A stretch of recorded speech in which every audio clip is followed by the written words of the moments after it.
fair practice to only subsidize air and highways and not include passenger rail in this equation.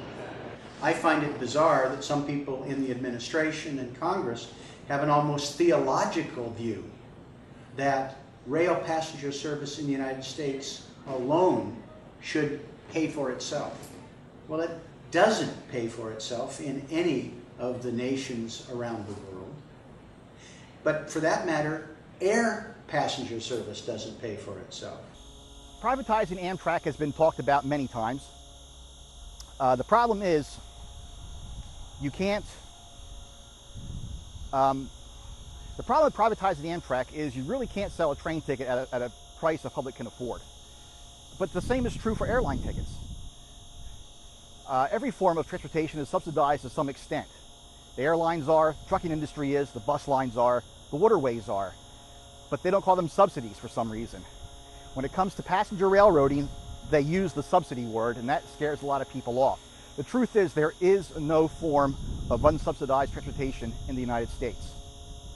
So why they single Amtrak out as being the subsidy child, it's just the way of politics.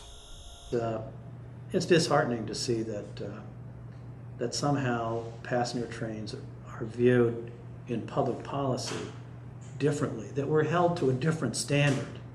And it's probably a throwback to the fact that passenger trains traditionally in this country have been operated by private entities, by private railroad companies. I don't think the American people should be lulled into the idea that this will make money and stand on its own.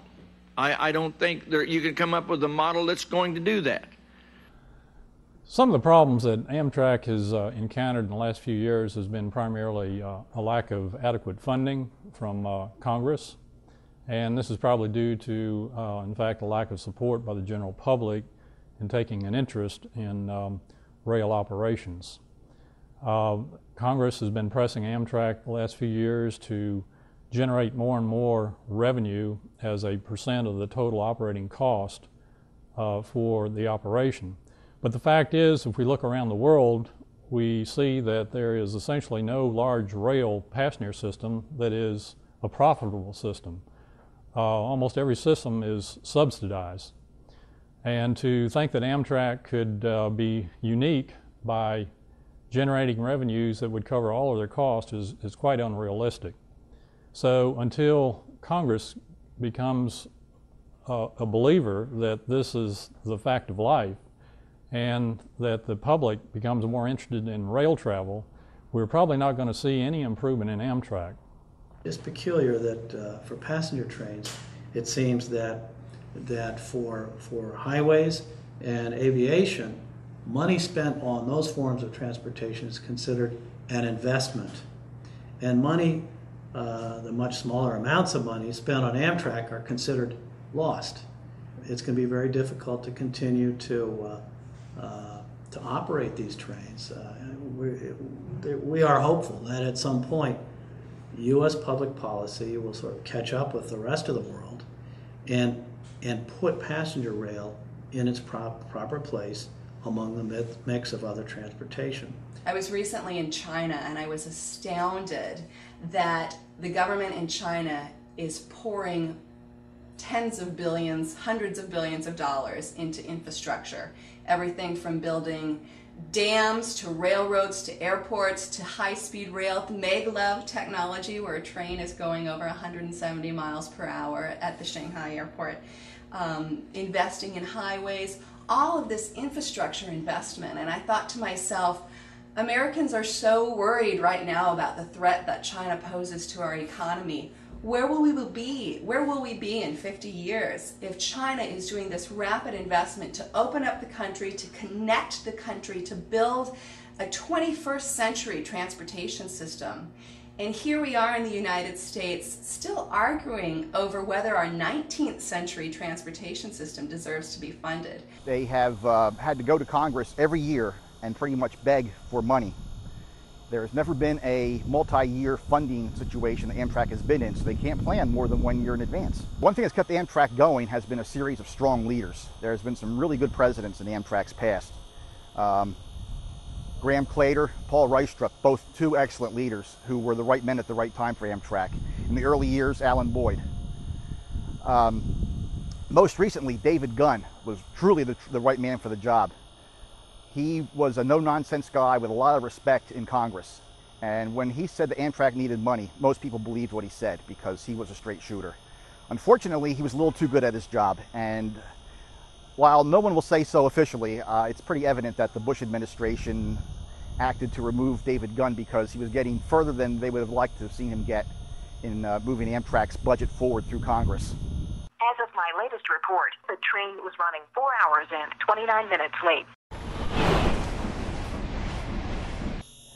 The two biggest problems facing Amtrak right now could very well be the lack of a consistent funding source and timekeeping. And believe it or not, it's probably easier to fix the first than to fix the second. The timekeeping situation is a much different animal. Amtrak, other than the Northeast Corridor and a few other isolated segments across the country, does not own any of the track it operates on. It is owned by the freight railroads. And the freight railroads get their money from the freight customers. You can bet that if it comes down to choosing between if an Amtrak train goes first or a train loaded with UPS trailers goes first, the freight railroad is going to dispatch the UPS trailers first. Why?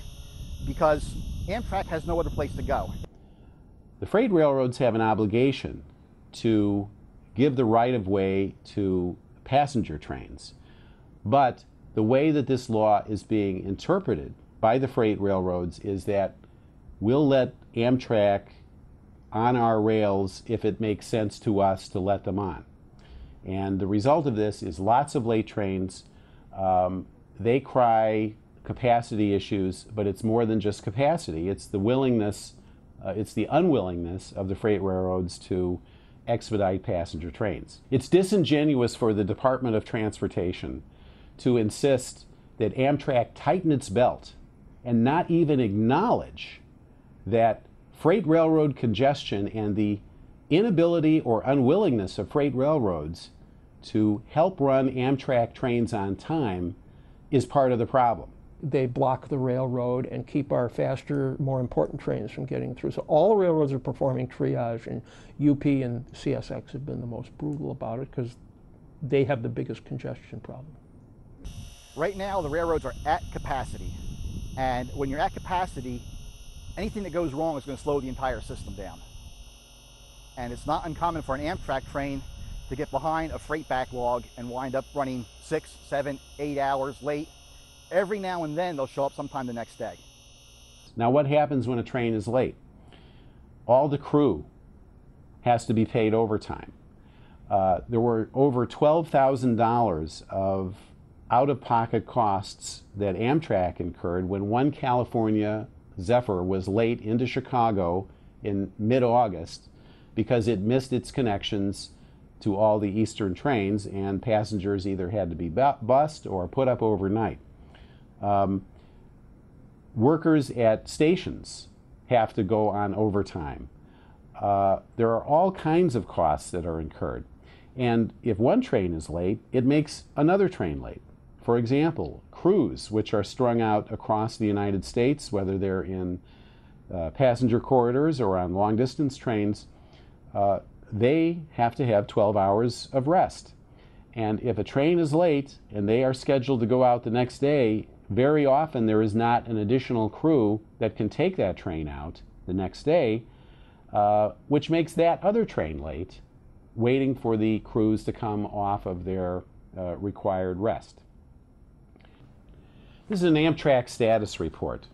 This comes out every day, and on this report they have added a new box, which is called late train operations. These trains are late because freight railroads have maintenance issues with their track and freight train interference that's caused through lack of capacity. There's just not enough capacity out there.